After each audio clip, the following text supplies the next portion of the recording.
बानी पीटीआई के खिलाफ इस्लामाबाद पुलिस के दर्ज मुकदमात की तादाद 76 हो गई। पुलिस ने इस्लामाबाद हाई कोर्ट में रिपोर्ट जमा करा दी।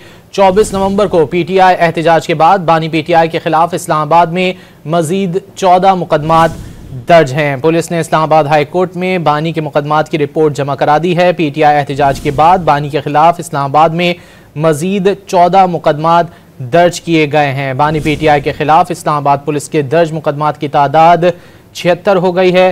पुलिस ने इस्लामाबाद हाई कोर्ट में रिपोर्ट जमा करा दी है। 24 नवंबर को पीटीआई एहतजाज के बाद बानी पीटीआई के खिलाफ इस्लामाबाद में मजीद 14 मुकदमात दर्ज किए गए हैं। पुलिस ने इस्लामाबाद हाई कोर्ट में बानी के मुकदमात की रिपोर्ट जमा करा दी है। बानी पीटीआई के खिलाफ इस्लामाबाद पुलिस के दर्ज मुकदमात की तादाद 76 हो गई है।